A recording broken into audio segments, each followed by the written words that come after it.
Players are disgusted that after Rob Manfred unequivocally told players and fans that there would 100% be a 2020 season, he has decided to go back on his word and is now threatening to cancel the entire season.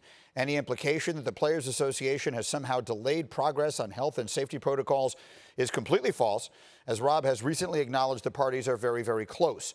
This latest threat is just one more indication that Major League Baseball has been negotiating in bad faith since the beginning.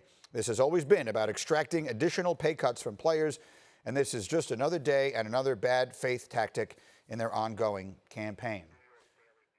This is the cover of the New York Daily News today, playing on the 100% number that obviously that Manfred had given to Karl Ravech last week, and then I did not see it the same way again yesterday. This certainly got a lot of attention yesterday, and I certainly understand why. Timmy Kurkjian and Eduardo Perez are with us this morning. Timmy, I will start with you. You're always the one I come to for context, for trying to put all the things that we see in baseball into some frame of reference.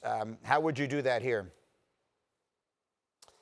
Well, I think the commissioner did it best last night with you, Greeny, when he said this is a disaster. It is a total mess at the moment. I woke up this morning to a one-word text from someone who would know what's going on, and he just said, this is pitiful. And that's where we are right now. Greeny, I covered the 81 strike. I covered 94, 95. It was terrible. But this in its own way is worse, given everything that's going on in this country. As you said, with the pandemic, protesters, 40 million Americans out of work, and we're bickering over money. I cannot believe we are not in a negotiating room right now. It's been over a week. This is a crisis management situation, not a collective bargaining agreement. And they have to get together now if they're going to save this season. Yeah, I did ask the commissioner that. He said the last time they met face-to-face was a week ago Sunday, so now 9 days to the point you made. Tim, I want one more for you here. Eduardo, I'll come to you in a second. But Tim, why is it happening? You talk about the history of lack of trust between the two sides. I felt for a period of time there as though that had improved. Why is it happening now this way when everyone knows what the stakes are?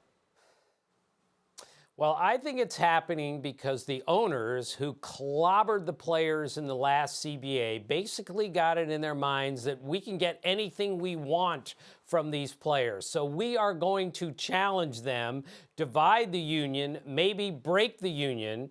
And what's turned out is the union has really come together on this. The players are unified as much as they've been in many, many years.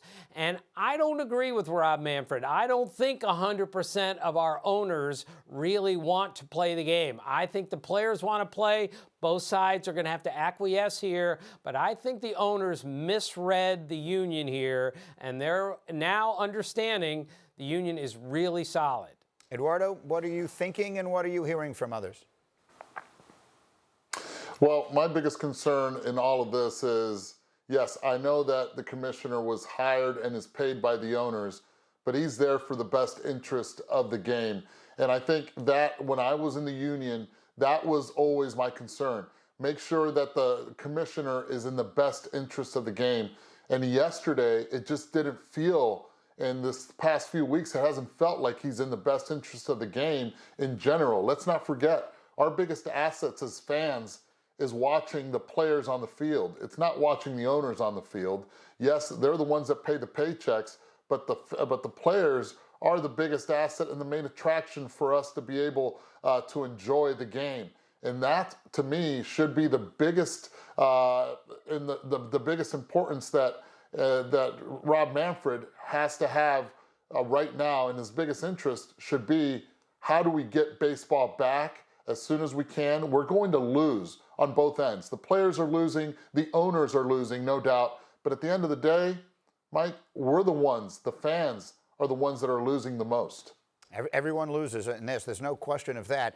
Tim, earlier this morning, Hembo popped up a number on the screen. It's been 152 years since an entire calendar year passed in this country without any baseball being played in it. Do you believe this is going to happen this year, that there will be no baseball in 2020? Greeny, I think there will be baseball. I don't say that with great confidence. To me, baseball is the only way out of this. The two sides need to agree on, say, a 70-game schedule, which is still possible.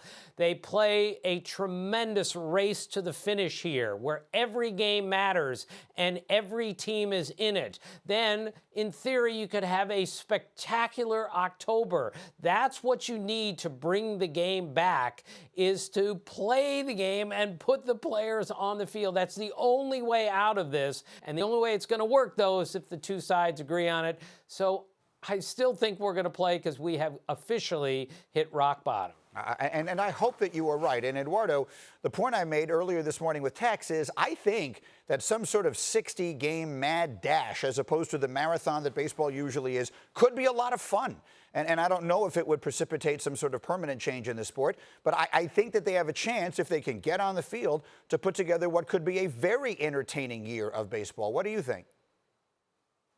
Greeny, please don't say permanent on that aspect. But yeah, for this year, 66 games to me would make sense. I think it would be a mad dash. I think it put a lot of pressure right now on the managers and also on the players to be able to produce right away. It's not like the Oakland Athletics, a team that starts off slow and then picks it up once summer hits. Summer's here, and you have to pick it up right away.